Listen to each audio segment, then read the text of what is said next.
Welcome back, everyone. Going into the second half here of Dropped Frames, and we're joined by the one, the only Brian Fargo of InXile Entertainment. How's it going, Brian? Good. Everything's good. It's been a good couple of weeks. Yeah. You guys obviously just launched Wasteland 3, which we'll be talking to you about primarily here. I do want to echo what Cohh said at the end of the first half of the show. Spoilers might come up here for Wasteland 3. We're going to obviously not just spoil the full game. That's not what we're here to do. But something might come up. Cohh's obviously finished the game. Zeke's played the game as well. And Brian made the damn game. So there might be some stuff story related that might eke out. So if you're all worried about that, maybe come back after you finish it. Yeah. Yeah, let me know because I will definitely do a little la. Zeke will be the litmus test here. Yeah. As soon as you see Zeke take his headphones off, you know to Yeah. meet. That's what we'll go with. Maybe we should go like this when we're going to give a spoiler, so people know. We do the hand shut hold. their ears. We put the hands up. Yeah. Yeah. Incoming. Indeed. So you guys just launched Wasteland 3. How are you and the team doing? You guys super excited? You fixing bugs? Where are you guys at with it all? Well, all of the above. We're super buoyed by the response that it's gotten. It's always scary. I talk a lot about. I've been doing this for a long time, and the night before you launch, you just don't know how things are going to land or how they're going to resonate. And with Wasteland in particular, as Cohh knows, it was a no holds barred from a language, from a situational perspective. Our attitude was we just want to entertain at all costs. We're going for it, and our personal things that we like the boys, we like casino, we like Salton Sea. We gravitate towards that kind of entertainment, and so that's what this was going to be. So it was a little scary the night before because the news has looked for different kinds of softer entertainment, and it could have gone either way. Sure. But it turned out the fans they loved it. So that's been fantastic. Yes, we've been fixing bugs. No excuse for it. I could give a 1 hour show on the postmortem and why, because it drives me crazy too, right? I mean, I put 250 hours in the game, so it wasn't like I didn't put a ton of hours in, but with things getting changed at the last second and just the sheer number of edge cases. So anyway, we're on it. We put out one patch. We got another one coming, but you get into all sorts of bizarre things where a co-op with people's drive speeds moving at different rates. And so wasn't something that we simulated, or trying to get the QA department to not just look to see if things are fixed, but to start the game from scratch as a brand new player. So we had some issues, but I think we'll have most of them worked out here pretty soon. But the fans have been great. They've been like, I love this game. It's it reminds me of the original Wasteland. I feel like I'm load times of a Commodore 64 and I'm hitting bugs, but I still love it. So we appreciate the forgiveness, and we are almost there. Gotcha. That's, one of the things I wanted to mention right off the top that you talked about was the attitude of the game. Like you mentioned the boys, you mentioned like it's got an edge that because I didn't play the previous ones. I'll confess I didn't play the previous ones. And after finding out what kind of what's that? I'm kidding. I said interview over. He's out. He's done. God, I'm sorry, JP. I ruined it again. I'm sorry. No, like after like watching like the kind of gameplay it was, because I like turn-based strategies. Big fan of XCOM style games and that kind of thing. I did not know that this game had such an edge, such a sense of humor, not only about itself, but about like the apocalyptic like setting that it's in. And the first time I went to the casino, I was like, okay, what do we got in story? And then I visited all of the employees in the back room, and I knew your first comment was going to go to that hat. I knew it. Well, I'm just saying that's how I knew this was a game for me. I'm not kidding you. I'm like, I went to see the Joker, and I was like, hell yeah, okay, now I know, and that's why I was like, not to like shy about like, you know, giving my characters code names like Pound Cock and C Foreskin and stuff like that. Like that's their GI Joe names. If I could name the GI Joes, you know, and it's been a blast, man. I love the style of it. I love the combat of it and stuff. And I wanted to ask you, like, from Wasteland 2 to Wasteland 3, like, is that what the Wasteland like feeling is, the attitude of the game, or has it changed drastically from that version or that game to this game? Well, by the way, as far as the brothel, unless you're Cohh, who backed out very nicely from the room and had nothing to do with it. If you're a nice guy like him, he didn't even see those things, I think. Oh, I did not do that. I had every single member of my party sleep with the jack off hearts.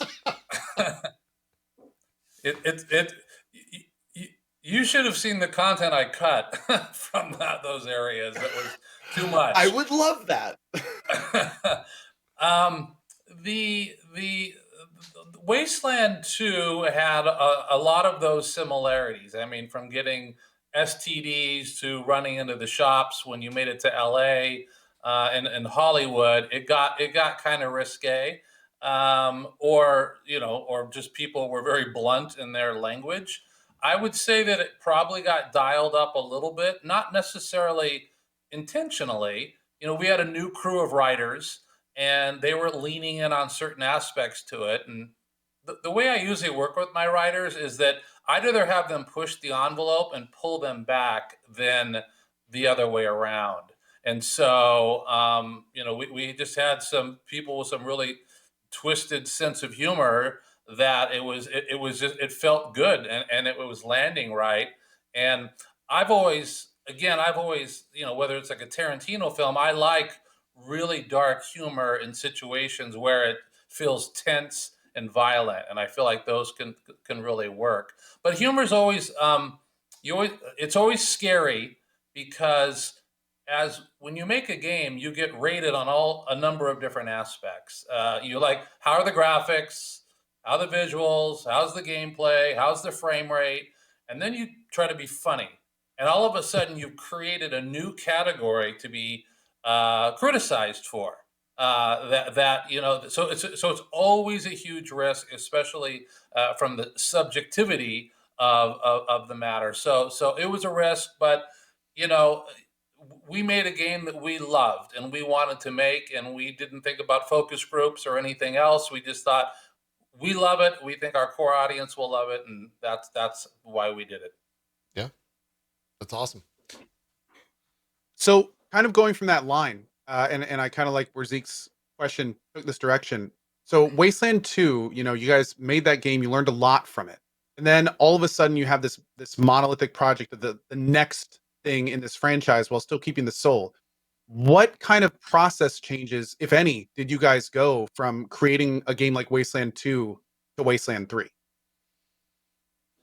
Well, let's see. We certainly we try to sort of zoom in on the things that we think resonated with people the first time that people really spoke about. So, for example, I think we do a really good job with material reactivity that happens in the world. And to me, the little things are as important as the big things, right? We talked earlier about how Lucia made a comment after shooting somebody that she felt bad about it. And so that was it was a little moment. Like sometimes people think, oh, reactivity means I do this and a nuclear bomb comes and falls. Like everything can't be like that. So one of the things we tried to do was really telegraph that stuff. I thought we didn't do a great job with Wasteland 2, where we put a lot of the similar reactivity in that's in 3, but it's buried. We don't really, it just sort of happens. We don't really telegraph it to you. So that was a big focus of it. I think combat went a little bit too slow with Wasteland 2. So that's why we went to the phase-based approach that we did, and we had all the other side move very quickly so that you could tactically set yourself up.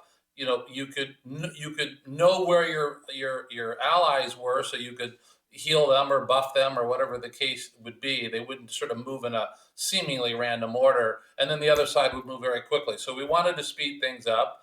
The voice acting, as you know, made a huge impact. on the experience. That was something where we had good writing, but that's only half the equation. An actor's performance is just can sell a line like nothing else. I mean, everything from Vic did a great job to the guy that did Santa Claus. I loved McTavish. That on paper McTavish doesn't sound that great, but when you hear the performance, you fall in love with the guy. So that was a big focus on it. So and then I think also creating a more cohesive story, and the size of the world with Wasteland 3 is smaller than number 2, but it's denser. So when you return to things, more would happen. It wasn't sort of a one and go. And like the Ranger base is a good example of that. So I guess those are a few of the things that we try to really lean in on from our lessons from Wasteland 2. And then of course, co-op was a whole other thing on top of that. And just shout out to Polly as well. That was absolutely amazing. And yeah, the voicing and the combat have completely upped the game compared to 2 in terms of just like everything involved, essentially. Like as a little peek behind the curtain, from a developer standpoint, did you guys make any major changes in how you made the game? Did you try anything new that really worked with 3? Or was it kind of, did you find your kind of voice as a developer in 2 and kind of just bring that over to 3 as well? Well, let's see. From a process perspective, remember we were on Unity for number 2. We were on it for number 3. We tried to use as much code as we could again in order to let us focus on the content building and less on the code. I say that I don't think that really happened. The programmers tend to have needed to write a lot of new stuff anyway. I think that I'm trying to think of a pure process perspective. I guess we split things up a little bit more. There was one team that just focused on combat. I mean, that was their thing, and the economy, the weapons, the balance. That was their whole role. And then another group was just on the storytelling. We didn't intermingle those as much as you would think because they're completely different disciplines. But I think part of our secret sauce that we did in number 3 and number 2, so my big lesson from number 2, which we made happen in number 3, is that the writers will go through and they'll write their kind of perfect story. They'll where our attitude is that the story's great, but it's not necessarily what you will remember from the game or something you'll take away. You don't you'll I mean, we'll joke about Polly or McTavish or whatever. Those are the moments you'll remember years from now, as opposed to the plot was really great, And so we do this sort of second pass where we have level designers that go through and say, okay, we got the story, we got the main parts. Now let's just focus on the little things that give it the magic. And that's a whole other process. It's sort of removed from the writer's hands to a certain degree. And the writers, they're not always so fond. It doesn't sound good at first. They think their work will be hurt, but at the end of the day, they're able to bring it alive in another way. And so that's sort of, something we didn't do different. Not exactly answering your question, but that's sort of an important part of what I think gives it the charm. I wanted to butt when I jumped into it. Oh, everyone's got a question. Everyone's got one. Zeke, go ahead. Everybody got one. We want to talk. When I jumped into it, I wasn't expecting like as much RPG as it turned out to be, because the story of a lot of tactical turn-based games, when that's like the combat system, is kind of takes a back seat. With this game, I was very pleased to discover that it's at the forefront. The environment you're in, the stories you're uncovering, the actual impact it has of the choices you make, the shit you say. Like, it was really kind of surprising how cold you can be, like in this game. Like you were talking about Lucia and that like one particular part, and I was like, holy shit, this is some dark stuff. And I just wanted to stress that like this game is like equal parts role playing and tactical like combat. And the dark stuff, I think that's a reflection on you. You can play it any way you want. You can play it like Cohh, right? Oh my God. like I just had a Bravo, breakthrough. I love that you're calling. Well You're done, absolutely sir. right. You're right. You're absolutely right. Well Oh my done. God, it's me that's dark.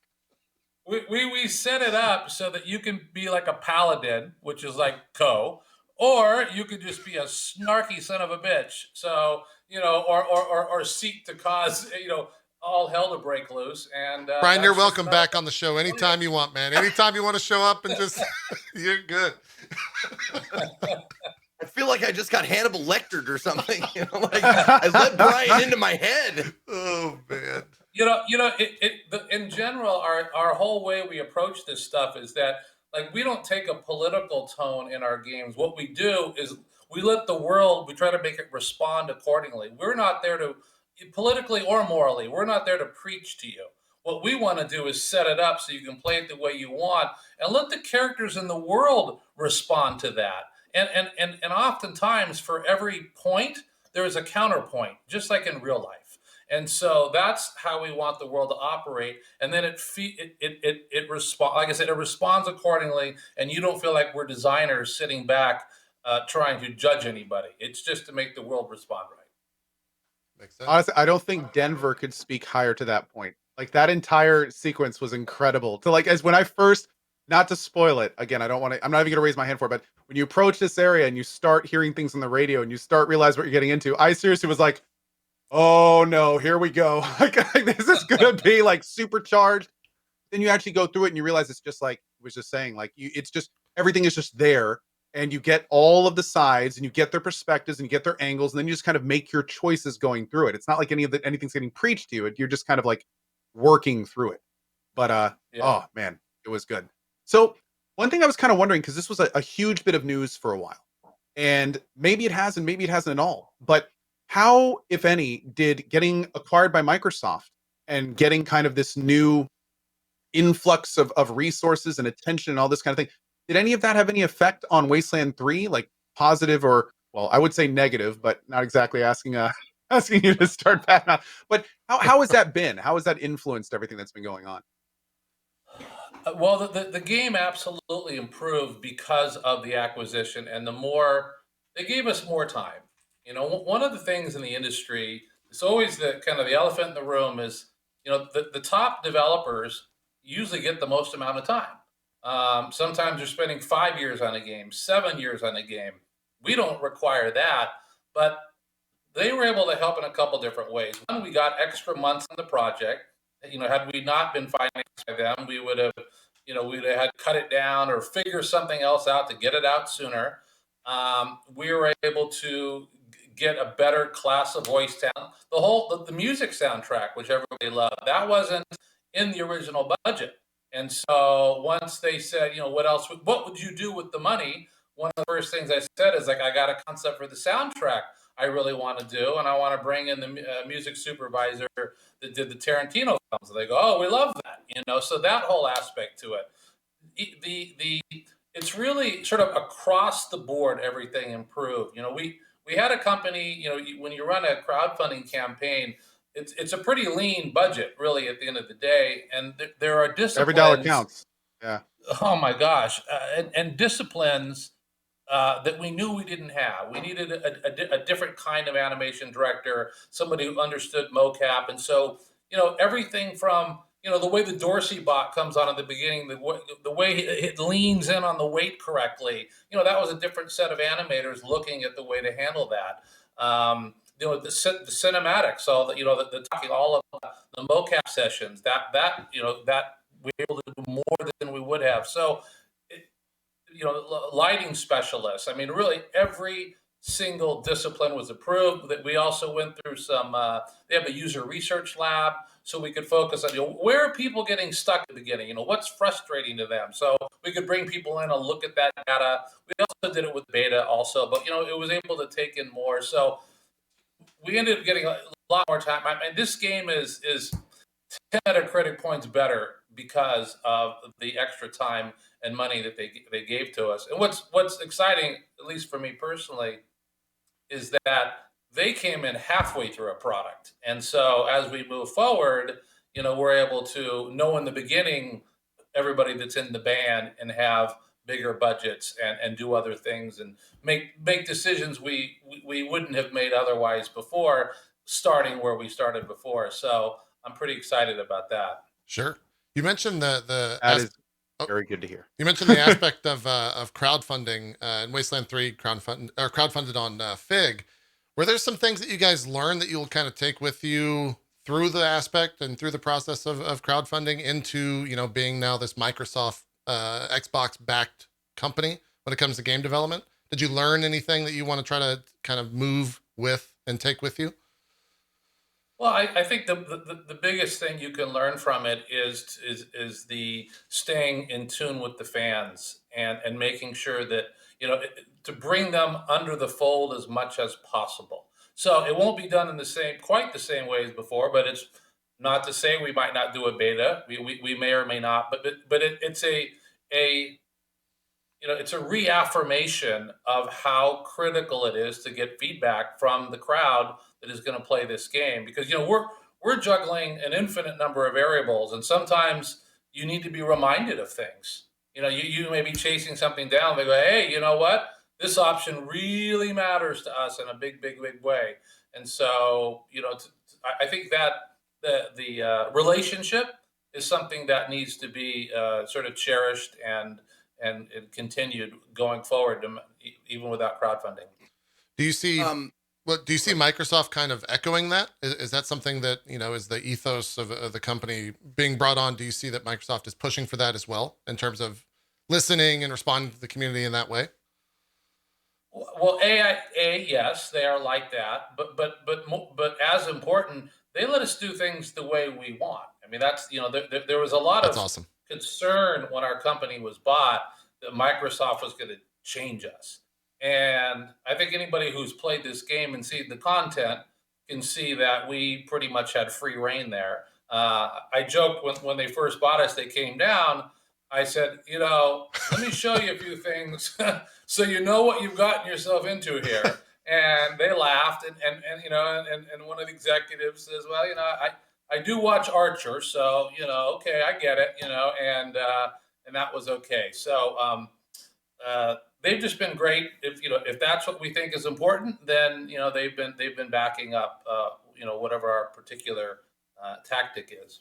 Awesome. Zeke, you had a question? I can just imagine it's like, yeah, I've seen Archer, and you were like, well, actually, there's this bird I want you to meet, and I just want to make sure you talk to him first. Well, I just want to, just as a point of order, I want to say, like, when you pointed out, like, oh, you're the one who makes choices, you're the dark one. If you were watching that clip, there is like someone in a lab coat, like dancing in a blood fountain. So listen, it's not all just me that's dark, okay? I want to speak out in my defense. Have you been thinking of this the whole time? I'm just excited that I struck a chord. Yeah, you must have hit something there. Also, one of y'all, feel free to tell me to cut away if there's something here. This looks kind of you're good. Casino-esque. Okay, good. I wanted to make sure. Yeah, seems like. Meanwhile, Zeke is sitting here. What I did with that goat was perfectly natural. Okay, anyone would have done that. That goat was willing. Listen, I learned things about myself that I didn't. I wanted to ask you, you touched on it there when Microsoft came out and looked at the game. How did that relationship start? Did Microsoft come to you? Did you guys go to Microsoft and hear that, they were looking to pick up some new studios? How did that whole thing start, as much as you can kind of peel back the curtain on the business side of it? Well, you'll never believe it, but it started with a Facebook Messenger text or note from somebody that I knew up there who was in business development, and it was completely out of the blue. He just said, "Hey, would you ever consider selling your company?" And you'd have to be a fool to say no. And I said, "Well, under the right circumstances." And he said, "Well, keep it quiet, but let's talk." And then you go through a pretty crazy interview process is the best way I can describe it, where, you get the feeling where we must have met with, I don't know, a dozen or 15 people. You kind of felt like if one of those meetings went bad, it was over. And so, they got us in a room with a whole group of people, and, we showed them what we were working on. Bard's Still 4 hadn't come out at the time, but I talked, okay. I showed kind of the aspirations, what we were doing with music, philosophy, psychology, all the different things, how we run our company. And then I went and met him again at E3, and then I went back up again and I met with Bonnie Ross and all the studio heads, all the big the big honchos. Then Phil Spencer came down to our office, to do his little kick the tires, and so it was quite a process. So you didn't quite know, and then what happens in these things is then you sign a non-binding letter of intent. That's how it works. So you've signed it, and now you have to go along with the hopes that it will, in fact, close. And in fact, when the acquisition got announced at the EXO show in Mexico, right? We hadn't signed the final thing yet. So, but I felt like, okay, they've announced it. I think they can't go back. At this point. We were trying to get so much paperwork, but it's a fascinating process for how thorough Microsoft is. I mean, when they the sort of the list of deliverables that they want to know about the company, they want to see every single employee who's ever worked for you since the history of the company, which is 17 years. Dang. Every contractor you've ever dealt with, they want to see the agreements. Every piece of hardware in your company and how much RAM is in each one of the machines and what kind of drive. I'm not making this up. It was so incredibly thorough. It was mind-blowing how much stuff that we had to go through and just the sheer amount of work to get it done. I mean, they've got it down to a science, and you're dealing with it with an incredibly smart group of people that take you through the process. So it was quite interesting for me to be on the other side of it. And of course, I understood, if you're Microsoft, they're the big guy in the room, and so they're not going to take on anything that's going to cause them any legal problems. So, fortunately, we were very buttoned up as a company. And we didn't have anything that caused a problem. So sure. We do feel fortunate to be part of it, because the part of the group now. Because what you want as a creator is somebody that trusts you, which they do, and is willing to give us the financing to make the kind of games we want. So it's kind of the holy grail. Yeah. I found crazy. the game companies with their kink showing. I mean, I don't know how else, but they have all of their foibles and idiosyncrasies, gore and sex and violence stuff. If they have it above board, they have very little below. It's they're showing you in InXile, Devolver, that kind of shit. They're really good companies because they show you where their kinks lie and they don't hide shit. I see we're very focused on this topic. I just want to know, is there going to be more stuff? Because I'm not that far in the game. Is there going to be more stuff to surprise me in the game? And is it going to be something that I don't want to stream? Well, based upon you have no idea. I think based upon your early comments about what you enjoy, you're in for a good time. Zeke, I'll be totally upfront with you. There are characters that you haven't even met yet that everything you've done so far pale in comparison. Excellent. Because I got Lucia sporting a tutu and a dildo hat, so I'm ready. I'm ready. I'm excited to see what happens. You're still in the tutorial. I know, and that's the best part. I can't wait. I'm so excited. Oh, I gotta start speeding things along. I gotta start reading faster. Good Lord. Cohh, put us back on track. Okay, we'll do a mechanics question, and then we've got some then we got the real nitty gritties. Okay, so a mechanical question. So there's a lot of differences between Wasteland 2 and Wasteland 3, particularly even in the foundational elements, like how the different stats work. I'll never forget the first time I read a guide for Wasteland 2, and they were talking about how no character has to have this stat, and you only need to focus on this stats.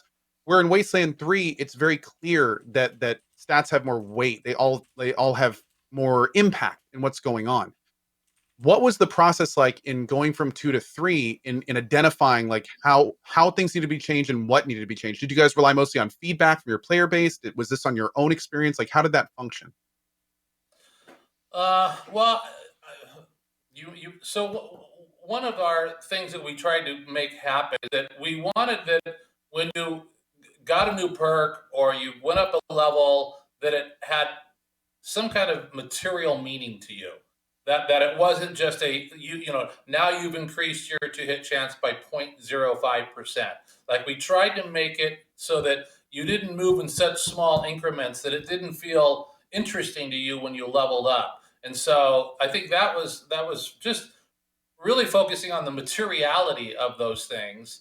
And then, of course, with this one, there was more that you could do with other players in terms of buffing them and doing things before combat. We tried to, again, because we knew you were all going to go at once, you had more ability to sort of interact with the other players. But I think if I'm answering the question, it was the making sure things just had more materiality when you moved up a level. Sure. Very cool. So here now, the next few questions I have, I'll just go ahead and say it. Feel free to just say no comment. So, because like these are questions that may or may not, you may want to talk about them, you may not want to, and that's totally understandable. But like, Yeah. you're in a unique position. You've been in this industry for a long time. You've released many titles that have become, in some cases, cult classics. You've been able to look at metrics that are traditional and kind of figure out exactly where you stand and what's going on. Then Game Pass happens, where all of a sudden the traditional things have been flipped on their head. So I'm kind of curious, how did having one of your kind of brand new big titles on a subscription service, how has that changed things for you? Has it changed things for you at all? Is it different, or is it just kind of a new thing that you're kind of used to at this point? So there's often outside factors that come in that people want you to think about when you're making a game. Now it's Game Pass. It used to be like, this is going to be a movie and a comic book and a TV series, and people would start thinking about how they were going to change the experience because of those things. I pretty much shut those things out of my mind. My job is to make a great, fun game, and I don't really care so much about those aspects or the technology. I mean, I care about the technology. If you're going to give me a better rendering engine or ray tracing, then we're going to take advantage of that. But Game Pass for us was just an opportunity to get in front of more people day one, and that's really all that it represents for us. In that way, so we just don't really let it affect our changing. Now, the only way things could change would be not necessarily because of Game Pass, but we find out that people's attention spans are only 4 seconds. That people don't want games that are more than 10 hours. We're probably not going to do super long games if that's where consumer tastes have gone. And have consumer tastes changed because of Game Pass? Not yet. So for us, I just focus on staying the course. It's just another, we went from CDs to, from floppies to CDs to DVDs to the internet. There's all sorts of technology changes that I've seen having done this for a long time. And I think, staying the course is just always the best way to behave. Yeah, definitely good to hear. Definitely good to hear. As a fan of the longer the better, it's definitely good to hear. Speaking of and kind of going into this, and this is another one of those questions where if your PR guy starts going like this off the side of the screen, I get it. Is I had a 60-hour plus playthrough in Wasteland 3. I enjoyed every minute. I sometimes when you get to the end of a great TV series or a really good set of movies, you get that like depression that sets in when you're like, I'm done with this world and this makes me sad. Like, the world just gets a little grayer. For people like me who just absolutely were infatuated with the Wasteland 3 playthrough, is there a chance that we might see something else come to this game in the form of updates or DLC packages or expansions? I know that wasn't really huge in Wasteland 2, but Is there a possibility that we may be able to spend more time in Wasteland 3 if we've kind of done a full run already? Well, you're lucky my PR guys got here because I don't remember what we've announced and not announced. So I'm going to just answer the I started to say question the here. PR guy's here. I'll let you know if I get a text. All right, You're good though. You're good so far. Put Micah on mute for this, or we'll just go like that. So the short answer is yes, we are going to do some DLC for it, or expansion gameplay. Remember back in my day, they were called expansion packs. DLC sounds like a four-letter word missing a letter sometimes because it infers something else. But in reality, we're going to do some more content, and in fact, the writing had already started on some of it, but they're still kind of wrapping up the issues that we talked about, and then a good part of the team is going to move on to that. And one of the first things I started working on on my side already was to contact Mary Ramos and say we need some more songs. We're expanding this baby, so already got that worked out. Good news. That is very the soundtrack of this game. There are a palpably few amount of times in gaming when a song can have just an impact on what's going on in the game. It's almost like a hammer, and that happened so many times in this game where it was just kind of like everything became different and better just due to what started playing. Like the first note of these songs in some cases were just like, oh, this is made everything more expressive, just better. And Zeke, you're gonna get to some great ones later. It only gets better. I've experienced a couple of them. I was like, it's a fucking banger. Oh yeah, man. It happens more than once. Just a little side question. Oh, go ahead, please. Just wanted to chime in with a question before, because I will forget it. Him or me? I was going to just expand on the music for a moment, just because it's kind of the pet project for me on all of these projects. And I mean, you remember you played Bard's Tale 4. The soundtrack for that was quite beautiful. We hired just the top Gallic singers in the world. And Bard's Tale comedy with the old beer, beer, beer song, and I think we did the first song and dance number ever in that game. So for this, I knew I wanted to do something interesting with the soundtrack. And I'd always liked the juxtaposition of the music, what would be soft or non-violent music with a violent scene. And I mean, that goes back to the original Fallout when the guy gets shot in the back of the head with the ink spots playing in the background. I thought that was a great creative call. So I've always liked that. And of course, Tarantino is known for doing that in his movies. So I started looking around, and lo and behold, I find, hey, Mary does it for his films. Let's get it on Wasteland. Wouldn't that be great? But what was the fun experiment was, in most games, you're hearing, you're exploring and you're hearing whatever music's playing. And Mark Morgan did all that great, and love his stuff. He does that in Industrial Vibe. He did the original Fallout series and Planescape Torment. So he did that. And in some combats, as you know, it just sort of ramps up. The tempo picks up. It's more exciting, and that's kind of a typical thing. But what would it be like to completely change horses, to play a soundtrack for that song, the lyrics and all? Would that feel good? And I remember my sound guys were like, bad idea. This is not, this is not going to work. I said, well, let's just try one. Let's just give it a shot. And so we had Mary take, we first started with some old biblical hymns, washed in the blood of the Lamb. And then she tracked that. Like, hey, let's, there's different categories of songs. But that we went with that. She hired Joshua James. That was an artist that she knew, and she created the track. I went, oh, holy shit, this is fantastic. Now let's drop it into combat and just see how it feels. Does it feel good, or does it feel janky? We don't know. You got to feel some things. And dropped it in. And we're like, nah. That's a moment. We love it. And then we kind of rolled into the rest from there. So, and it's been great because people have responded really positively towards something that was a fun, creative risk. Yeah. Zeke? I think you put it perfectly. Zeke. Yeah. As far as like, it's just coincidental, and I'm not shitting you, that I watched Reservoir Dogs last night, and it totally resonates that like certain moments are just so much more powerful in your head if you have something like Steelers wheel going on, like right as the the cool moment is happening. But I did want to actually ask you a question.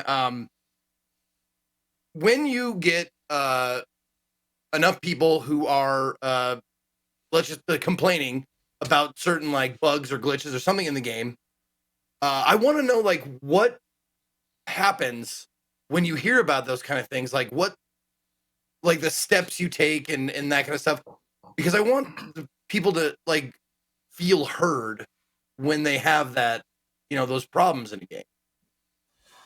Well, we first, it's super frustrating. Like I can only like we watched Cohh play, and you didn't really hit that many. Other people are like, I'm crashing every 3 hours. I love the game, but it's driving me insane. I can relate. If I was playing a brand new game, it was crashing every 3 hours, I would be frustrated too. Totally get it, right? And first of all, I'm always well aware of it because one of the number one sources that people like to report bugs is on my personal Twitter account. So I hear about it, But hey, I'm even at the same time getting emails from Phil Spencer going, "Hey, I'm trying to play co-op with a friend and it's stuck on this 33% loading error." Right? Oh man! Okay, oh dude. boy! Okay. I'm getting. You got to answer that email, okay? I'm guessing. So trust me, the Teams is lit up. Okay, so and what we don't do is focus on whose fault is it. Okay, let's we'll do a post-mortem later and figure out why this happened. We have some guesses, but we spent more money on QA than any product in the history of the company. And again, we put in hundreds and hundreds of hours. And so, like I said, we there's some memory leaks that caused the problem. There were some disk drives. I mean, part of it, right? Again, no excuses, is putting it out to 500,000 people via Game Pass and Steam. We can't really recreate those conditions, so we do see some stuff. So what happens is we immediately it's an emergency mode. I mean, everybody's working all day, every day. The 33% loading error. We put $1,000 reward out to our people, saying we can't get this to reproduce on a regular cadence. That we can nail it out. First person that solves this, $1,000, right? I mean, everybody on the team. We bring the artists. We say don't even do artwork for the DLC. Just play the game. So we're all trying to reproduce these things. We're talking with the community. I mean, really just killing ourselves because we have a game that everybody loves and it's being undermined by the bugs, like you said. So we couldn't take it more seriously. But I think the biggest misnomer is that people think, oh, we just saw that stuff and just let her go.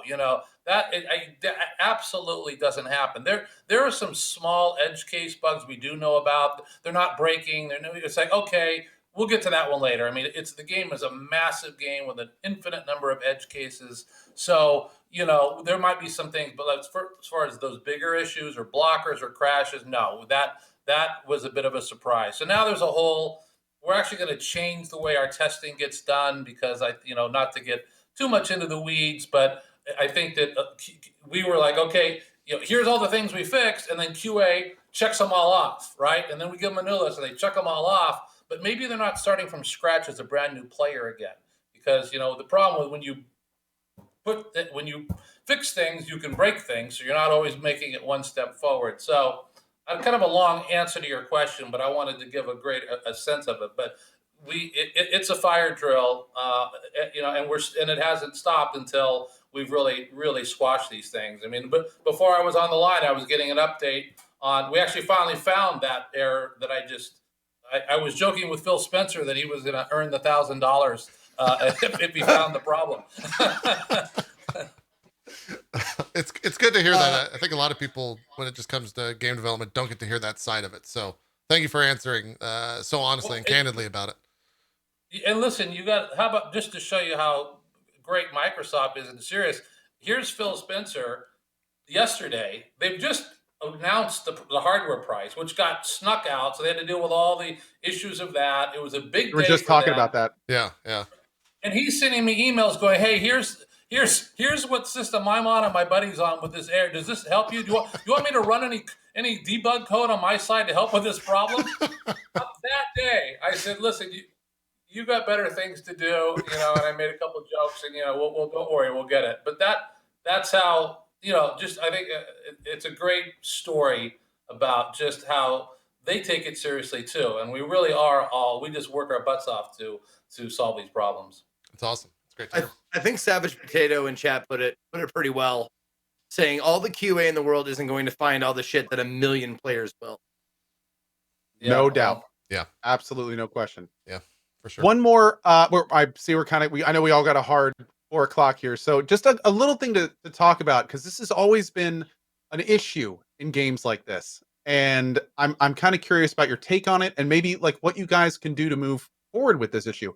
You have the players that spend 20-25 hours in a game like this, and they play on a difficulty, and they go right down the center, and they go main quest to main quest to main quest, and they're done. And then you have the players like me, and actually I'm watching like Zeke, these players that explore everywhere meticulously, do every single side quest, do everything they can to get every morsel of power and equipment onto their character. How do you go about balancing a main quest for those two different types of players? It's like the casual and the diehards in MMOs. Like, what do you guys do to approach the main spine of the game when you have some players playing it so diametrically differently?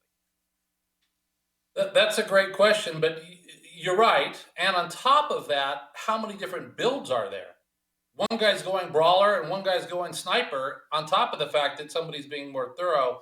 And, there's no perfect answer for that, because there's an infinite number of ways to approach the world. So we need to pick something that's sort of right up the middle to a degree, and then let the player choose, in your case, Supreme Jerk mode, in order to crank it up if they're finding that that's too easy. We err towards being a little harder than easier given the choices. So you're not a good example there, but other people play the game and go, it's hard, oh my God, it's so hard. And then we have another group of people going, it's too easy, right? Like we absolutely have both camps. But I'd rather have some people complaining that it's too hard and everybody complaining that it's too easy. And so that's sort of how we approach it. But there's just an infinite number of combinations and permutations and ways to play it that people can min-max it, or, like you said, find every single solitary thing. And they're going to just be at a different level of progression. When you got to certain areas in the game, you were a higher level and had more money than the average person. Like, I think you remarked that you got through it like in less than 60 hours. Well, other combats that were taking you 2 minutes take other people 10 minutes, 12 minutes. So when you throw that onto 40 battles, their time spent in world is going to be a lot different than yours. So it's always very, very, very tricky for us. There isn't a perfect, other than unless we started scaling up, things based upon, but I don't like that as a tactic personally. And I feel like if somebody finds exploits or ways to OP themselves and they're having fun, who cares? Let them. I mean, if that's what's enjoyable for them, then have at it. Cheat away. I mean, if that is what's giving you a good time. So we try not to also worry about balancing so that it's so perfect that it's like this linear curve that's exactly right, and we've accounted for everything and try to balance for that. We don't sweat that part too much. Random question, not has to do with any of the other hosts. How do you feel about save scumming? Some people are the worst. Oh my God. Confession. I have a confession. I'm playing a no save scum run on stream, and then off stream I'm playing on the hardest difficulty, scumming the hell out of the game. I'm just letting you know that right now. I will not show that dark side. You'd think the slower load times would have slowed Cohh down, but no. So that's why the load times were so long. We just for you, Cohh. Just for you. We thought maybe you'd have an impact, but no. Try it, load. No, you sat at that Tarjan machine over and over just to optimize. your poor chat was going crazy. Like, move on already. So you saw that, man. huh? That's. Yeah. I'm glad. Yeah. I'm glad that goof ultimate, went somewhere. That was the ultimate save scum. Just the fact that it could randomly get something else to do a different party member. Yeah, that was Oh man, let's do final questions here because it's getting close to wrap up time. So, Cohh, if you want to start any final questions, comments, anything like that. You know what? I was gonna make this a question, but I know there's no way I would get an answer to it. So I'm gonna turn it into a comment instead. I am going to just go ahead and say, first of all, Wasteland 3 is one of the better CRPG experiences I've ever had. I am going to, instead of asking this, plead with you, please consider making a Wasteland 4. Especially after hearing what you said about the resources and everything, and how now you can go in with the band together. Man, I think I speak for thousands and thousands of people now that just say, like, we would love to see what you guys could do with that. But going from 2 to 3 is like night and day comparative to like what the game offers and the feelings it elicits and things like that. Just please, man, please get us a Wasteland 4. Because I mean, it, and I don't, without spoiling it, there are things that happen in the end of Wasteland 3 where I instantly was just like, oh, that's what we're doing. Like, this is it. Like, there's the net. Like, let's go. You know. So yeah, man, it was phenomenal. Thank you for Wasteland 3. Thanks to the whole team. It was just it was an absolute joy. So that's it for me. It was a blast watching you play. It was a blast.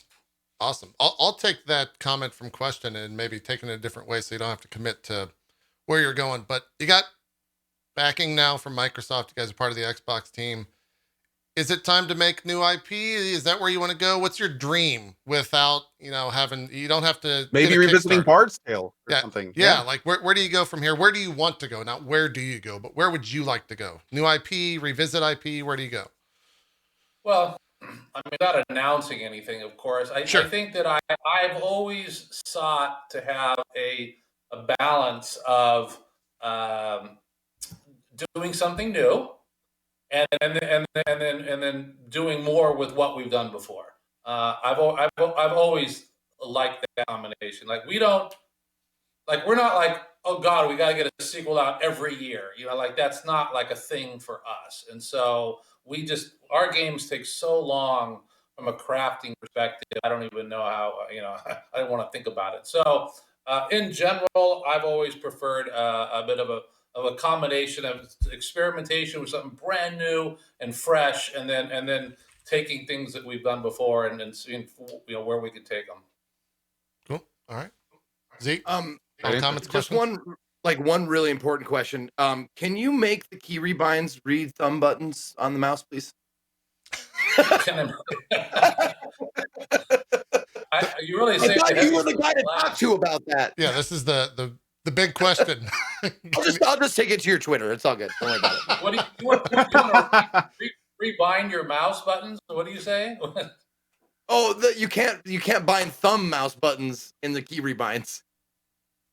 I'm going to change. So I'm going to get my request, my bug report request for features now through interviews and through Twitter. So it's good. We've rounded it all off. I'm glad we could bring it home. I'm sure. Yeah. It was mostly a joke. I thought I'd throw that in there for you. Yeah. I'll let you know. All right. Yeah. Twitter. Yeah. Have Phil call me back too, by the way. Yeah, Jesus. Brian, it's been a pleasure having you on the show. Thank you so much for coming on. Do you have any final comments, any final words of yourself? Anything you want to get out there? No. I thought we had a good time, and it's all good. No big points I need to make. I enjoyed talking about it, and it's been fun. I work on these things for over 3.5 years, and people finish it, and then they're like, okay, next. Sure. Hold on.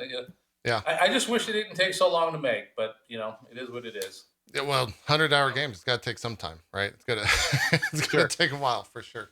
Cool. And just thank you so much for taking the time today, man. Was an absolute pleasure having you here. Really, really, just thanks to you and the whole team for making it possible. It's been great. So, well, I appreciate the nice words. It's been fun. Awesome stuff. Yeah, all right, that's gonna do it. Cool. I think we're gonna skip the shout outs this week. We'll be back next week. We shout out every week. So thank you guys for joining us. Brian, thanks once again for joining us, and we'll be back with more Drop Frames next week at 1 p.m. Eastern. Have a great rest of your day. Bye.